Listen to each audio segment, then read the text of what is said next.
So thank you guys for showing up. I really appreciate those of you that have shown up. It is always important to see you guys and reconnect with you guys.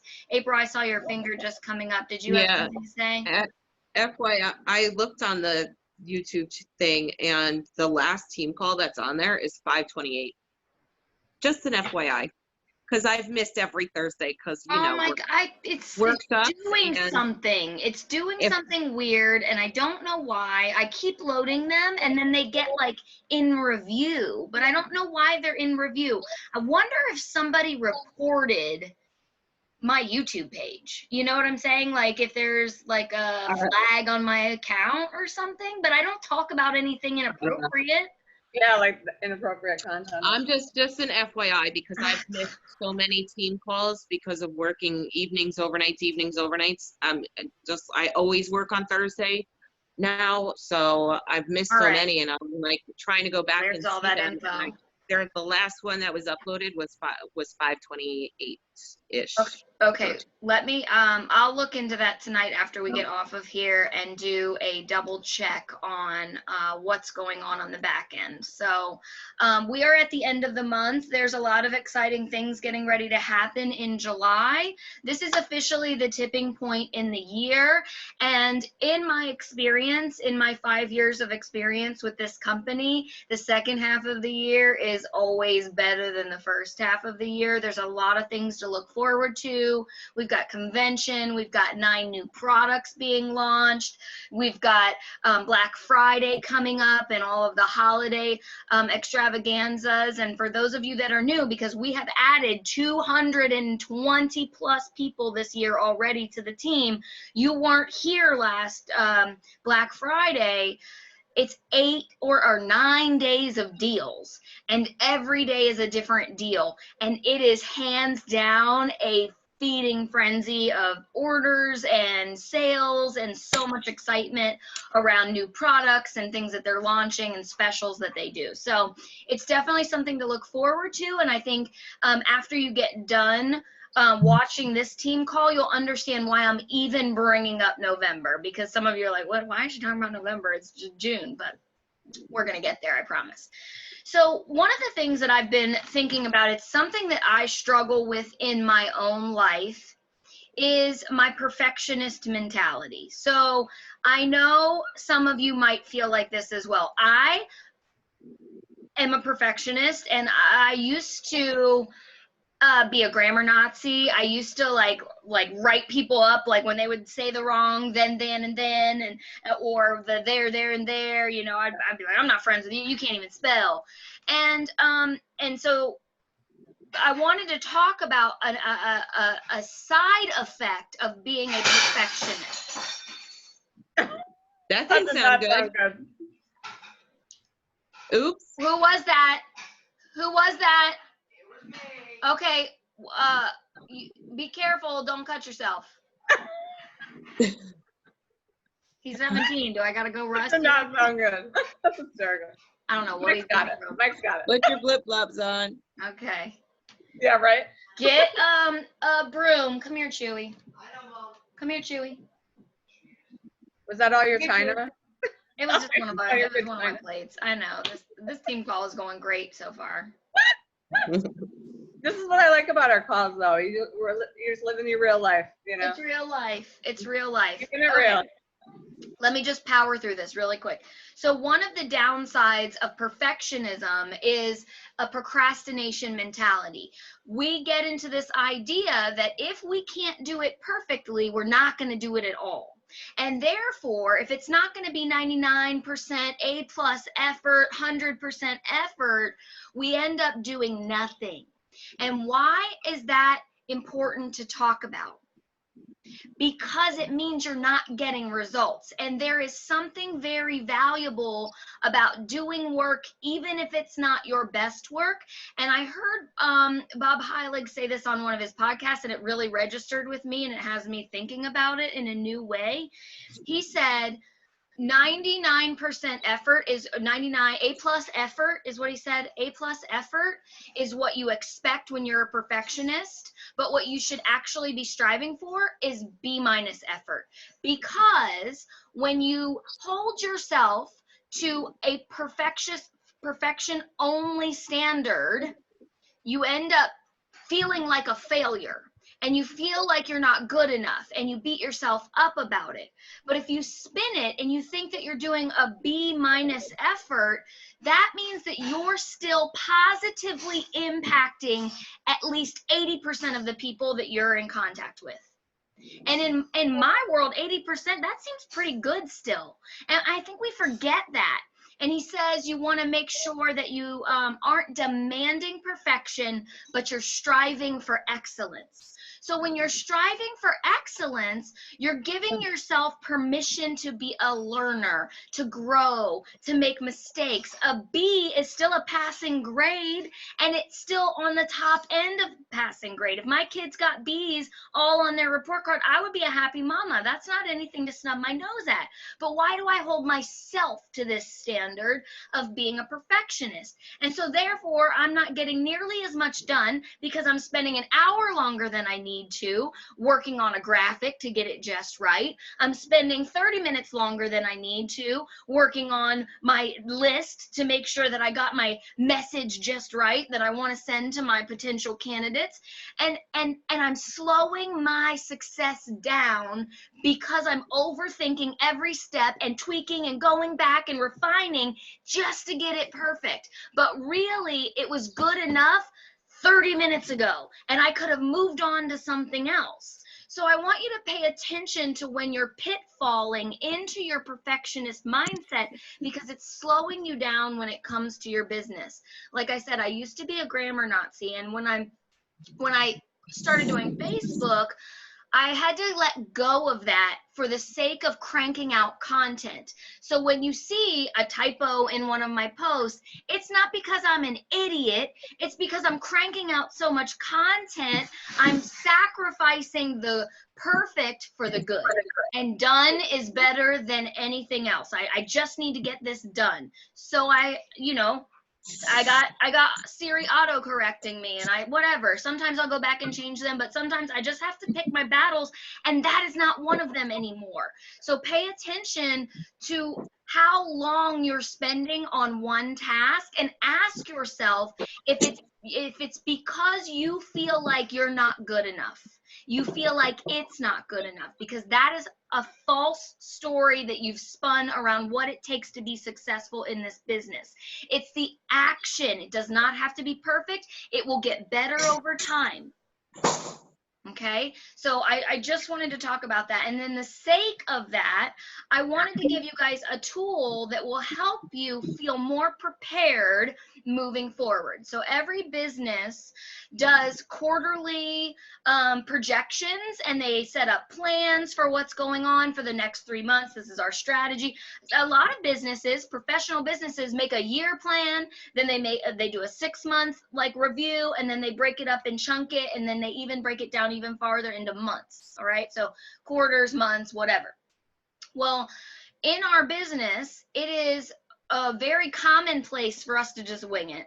Okay, it's July. We're just going to go through the weeks. What are we going to focus on? I don't know. I'll figure it out tomorrow. And then we just post about this. And then the next day we just pick something. And so we're kind of all over the place, and our message isn't clear. And when we don't know what we're going to be doing, what are we going to end up doing instead? Spinning our wheels, trying to figure out the content that we have to create because we weren't prepared and we're wrapped up in our perfectionist mindset, right? So there's a quote, a famous quote that says, failing to plan is planning to fail. And so I wanted to share with you guys one of the techniques that I use to help me stay on track. So I have this, I've talked about this before if you've been around for a while, but a lot of my new girls probably have not seen this calendar before. This is just one of those desk calendars. And what I like to do is I kind of like to map out my plan for the month. And I will even map out 2 to 3 months at a time, because it allows me to forward look and think about strategies. It allows me to think about holidays that are coming up and how I can use those to my advantage. Like, for example, 4th of July is coming up, and I already know that in my VIP group, I want to do a red, white, and blue sale. So any products that are red, white, or blue are going to be on discount. You see how that works? Like, well, we don't have very many lipsticks right now, but that's kind of something that I usually do. Another thing that I do in July every year, and it's always super successful, is I do a Christmas in July. And I always host that on July 25th. But if I was winging it, it would be July 25th, and I'd be like, oh crap, I wanted to do that. And then a day passes, and that's one less thing that I was able to execute in my business. So what I've done here is I've put the team call on the Thursdays, and I've highlighted them because that's a non-negotiable for me. Okay, it's a negotiable for some of you, and I want you to evaluate why it's negotiable. Is it because you don't feel like this is valuable content, or is this because maybe you're not thinking that your investment of time is going to be returned to you? And I think it always is important to invest time in learning and growing, in because you're going to get things like this, a tip on how to plan out your month. All right, so I always put my team call on here. You see this line? I hope you guys can see this line. I've lined out these couple of days. Let me see if I can make this. I've lined out with like a purple dark highlighter. I've lined out the 1st through the 11th. Because that is going to be my new strategy. I'm implementing it, and I recommend you guys do it too. I'm going to front load recruit the first 11 days of the month. My entire focus, except for the eye cream, is going to be on recruiting. Why? Because if I can bring all of these people in, get them coached up, guess what they're going to start doing the second half of the month? They're going to start their launch party. They're going to start getting some sales. They're going to order their own eye cream. We're going to put them on a plan. I'm also working on an onboarding checklist, which I was talking to you guys about. It's a way to help your new presenters know what tasks to execute. This is a system that we can duplicate to everyone on the team, so we're all kind of cycling together. Does that make sense? Like, there's a reason why Mother Nature, when you look to nature, you can learn a lot about life. But I think that's one of the reasons why women ovulate together, because it allows us to be more, like, less hormonal. We just got to get it out of our system in that one, like, 3 or 4 day span, and the rest of the time we're all good. So we're all a bitch for 3 days, and then we're all fine again, okay? As opposed to like somebody always being on a bad day. But when you think about the way nature works, and why would our bodies cycle like that? Because we're stronger together when we're moving in the same direction, on the same path, in the same system.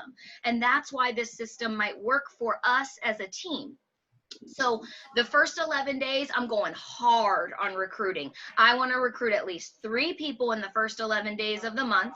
I want to get them set up. I want to teach them about to get to yellow. And because it's by the 11th, they still have almost 3 whole weeks to make that happen. What is that going to do? That's going to save me from having to scramble at the end of the month to meet my goals. Okay. Now we do have the eye cream coming out on the 1st, so I will also have sales. That's great. But then after that, the following 3 weeks, I've started to like lay out a different plan. I'm going to talk about skincare. I'm going to go hard on sales, right? And I have built in here on my days that work for me. Another reason why this is so valuable is it allows you to plot your whole life so that you can see what is a reasonable expectation and level of effort. If you're just winging it, you're not going to know when you've got windows of time to actually use to run your business. So I know which days are most effective for me. And on Wednesdays, I'm going to follow the 15th of Wednesday. I'm going to follow up with all my customers from April. On the next Wednesday, I'm going to follow up with all my customers from May. And on the next Wednesday, the last Wednesday of July, I'm going to follow up with all my customers from June. Now, what is that going to do? That's going to keep a revolving source of sales. So now I feel accomplished because I got sales coming in every week, even if it's only a couple of things. I've got a few new people that I'm helping build up, and they're starting to run their business. And you guys are also on this same path. And therefore, we're all going to be cranking out sales at the middle of the month where there's normally a slump. Right? So usually we're bookending our month with a lot of sales at the beginning and a lot of sales at the end. But I'm telling you that middle of the month is a really good time to hone in on sales instead and focus on recruiting in the other times. So it's just something that I'm working on. And I wanted to share this with you guys because I'm tweaking my system a little bit, but it's a system that will apply to anyone. Also, writing it down solidifies in your subconscious mind that an action is required, and it will challenge you, or not challenge you, it will stimulate you to move into action more easily because you wrote it down and there was a commitment that you made to yourself by the act of writing it down, right? So you knew that you wanted to do it. That's why you put it on here. Now it becomes something that we're going to actually have a greater chance of executing. So I keep this calendar, and I think it would be great for you to at least go through and do a whole month at a time. It does not take long to do this, but like you also think about the themes of the month. July, it's summertime. So when I'm thinking about developing my content for July, I'm thinking summer skin, I'm thinking SPF, I'm thinking beach bum days. Like, what are you going to need? Some rose water, some SPF veil, BB cream, gloss, and mascara. That's going to be my focus. The low maintenance, no maintenance, summer glow look, right? That's where I'm focusing in skincare a little bit. Then you think about August. That's kind of back to school time. So now you want to talk about back to school. You want to talk about moms that are, trying to get their kids going, and it's creating relatability as well when you're talking about back to school.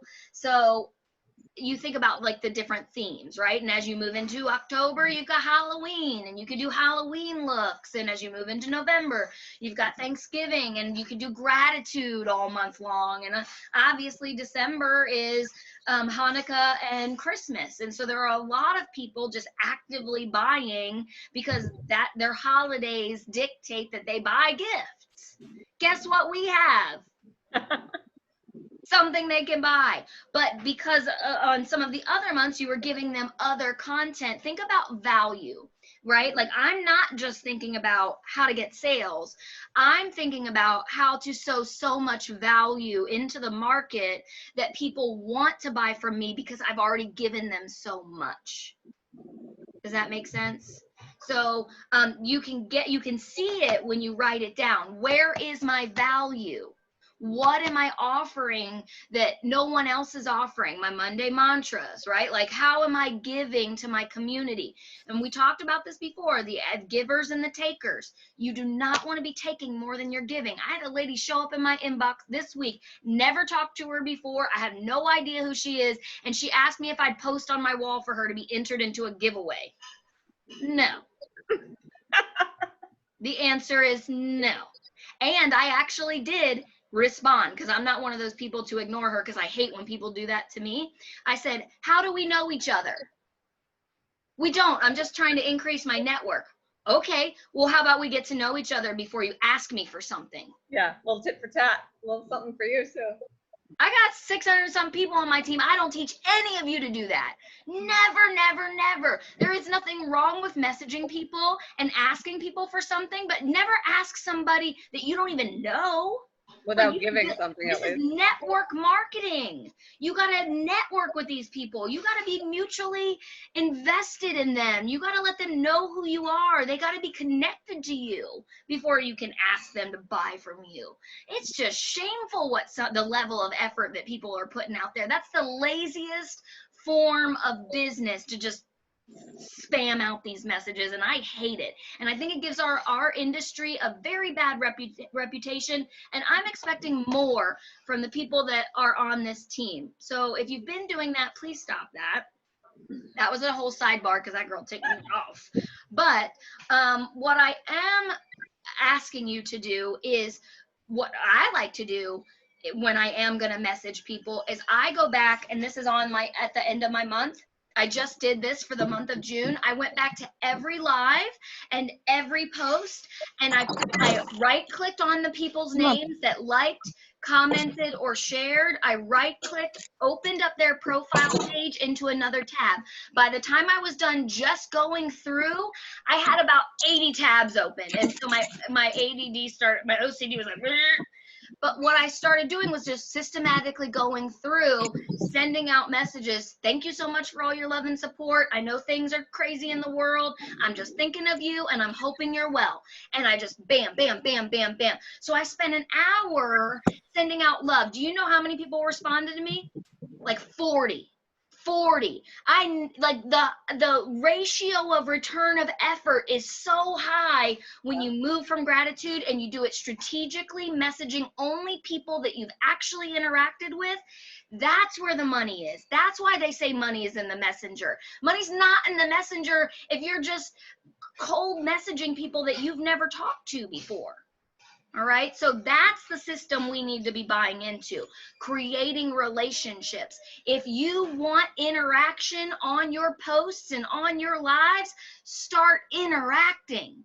If you are not following every single customer that's ever bought from you, you are missing the mark, because when they post that it's their daughter's birthday, you should be commenting saying, happy birthday. That way they see you. That's a way to keep watering those plants without asking for anything. Follow every single customer, comment on their posts. You want them to comment on yours. This is a two-way street. We're creating a relationship. We don't want to be takers, right? So this is a great way for you to feel more confident and more prepared and execute at a higher level when you have a plan. So I would love for all, I just got this at Walmart for less than $10. You guys, you can take us, skip your Starbucks. It's a ripoff anyway, and get yourself a little calendar. You can even print it out off of your computer if you have a printer. Just print off a regular calendar or use a whiteboard or something. Sometimes they have those whiteboards that are calendars. There's lots of different ways to do it, but remember, failing to plan is planning to fail. And when I decided to run for Purple, I started planning for it in December, and I said we're gonna run for Purple in March. If I didn't spend January and February planning, aligning the pieces on the team, the people that we're gonna promote, stacking up the new presenters to all run for their promotions on the 1st of March, it would have never happened. You can't wait until the 1st of the month to decide to run for a promotion. Okay, you start running it like a business and forward looking, forecasting your success. Don't you love that? Forecasting it. Mm-hmm. This is where true business is, and the systems are what are going to sustain your business even in the slow times. And anyone could plug in. As you become a leader in this business, let's just say you have 5 people on your team. And they're all, relatively new, and they come to you, and every time they come to you, you give them an answer or you help them with their situation. What happens when you get sick? You become the single point of failure in your business's growth process. Mm-hmm. So setting up these systems, like teaching people how to plan out their months, having an onboarding checklist, setting up the units so that people can learn about how the pay scale works, having these systems in place makes me no longer the single point of failure in my business, because everyone knows that there's a system. Okay, so that's where I'm kind of moving. I'm also mindset, I'm also motivation, but I think it's 50-50, dual mindset and systems, right? We have to have a process. And I've been slow to learn that. I've been mostly a winger. Most of this business, I've been winging it. And I've gotten pretty far by just winging it. But now let's take it serious. And I want you guys to start taking your business seriously too, because you deserve it. You deserve the success that's on the other side of preparation and execution. That's where it is. Yeah. Okay. Did any of you guys have any questions? Because that's pretty much all I wanted to talk about. I thought this was a very valuable tool. I've only talked, last time I talked about it was over a year ago, and I wanted to remind you guys of that process. Yes, Laura. On this question. This is actually more of a comment. First of all, I think that's a super smart idea to do projection. And throughout my whole career, I've done projections, and I wanted to just kind of add an additional really valuable tool it became. So it was just like what you did. We would sit down every quarter and map out the quarter. So I would have to base it on work that was currently in the system that I knew was going to occur, and then what I just knew about my client. So I'd be like, I know that Jelani talked about wanting to get started on this, so I would kind of talk to him, and then it was kind of a guess, a little bit. It's like a little bit of fact, a little bit of guess. And so I would have to do a number for the next 3 months. Then every month we sat down with the VP individually as account managers and talked about where we landed that month on actuals, we called it, and why. And the documentation of the why became very valuable over the 6 years that I worked there. The first year it was kind of like, this is telling me nothing. But over the years, there was patterns. Like, for example, we'd start to notice in September, everything dies down because people are working on their next year's budget. Or we had a pandemic that took out. But, I think it would be great to just kind of add your own, you probably want projections for yourself that month. So, revenue or income projections or whatever you want to call it, money. And then if you fell short, just putting a little note to yourself why, or if you went over why, you know what I mean? Because then you can look back over the years and go, that's right. I forgot we launched a new eye cream, and that's why my sales were so high that year. Because it gets hard because you can't remember everything, and you forget why some months were spectacular and why some weren't. So to have that intel over the years is kind of insightful. Super valuable, because you can also start to, like Laura was saying, trend out. Like, I can look back and see all in my back office, all my Julys.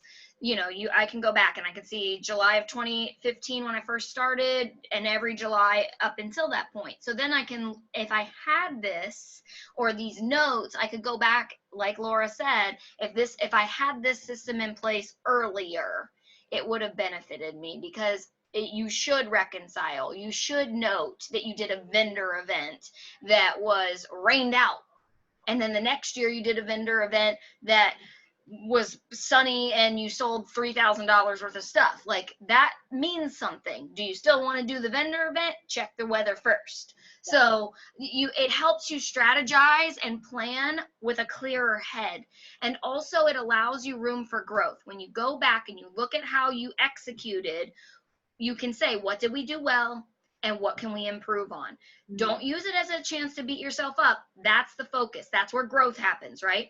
What did we do well and how can we improve? You should always be asking yourself those two questions after anything that you do. How did that live go? What did I do right? How can I improve? I do it with my public speaking. After I give my talk, I go back and I watch it again and I say, what did I do well and how can I improve next time? And we use it a lot for resource planning as well, but that's a little more complex. So if we knew in February, let's say January, we had $100,000, month on my account, but February was going to be 300,000. Well, we would know that we need to ramp up in some, and the spreadsheet actually calculated in what areas. So that's a little complex. But if you see that you're going to have a couple of busy months, maybe you get your 15-year-old to package up your items for you and put the labels on and see, kind of do the administrative work, or just, some kid in the neighborhood that just wants to do a job and they're charging $4 an hour. So, it's a good way to kind of prepare yourself for success, I guess. And if you look back and you say, well, wow, June is consistently crappy. My last 4 Junes have all been crappy. Yeah. You have Summer a vacation. choice. You can either say it's going to keep, that's going to continue, or what are you going to do ahead of time in April and in May to make sure that June has better numbers than it had the last year? And Exactly. I do like to go back and look at my last year's numbers versus this year's numbers. It's something that I always do. It helps me kind of gauge what's going to happen. But our team is growing, so our numbers are growing, and we every single month this year have blown out every single month to date for last year. So that's huge too. You know, like we are definitely on pace to have our best year ever, and I'm super excited about that as well. Yeah, that's fantastic. So, okay, that's pretty much all I wanted to go over. If you would like to have a one-on-one calendar prep session with me, I'd love to do that with any of you that are wanting to do that. If you're watching this on the afterplay on the YouTube page, just reach out to me. We'll set up some time. It will take less than 30 minutes. That's what's so awesome about this. It takes 30 minutes. You get your calendar set. Now you know you have a plan and you have confidence and you're prepared, and we're going to tackle July, and it's going to be amazing. All right. I'll see you guys next week. I hope you all have a beautiful night. April, try to get some rest. I love you. I hope you guys have a good evening. Bye. Bye.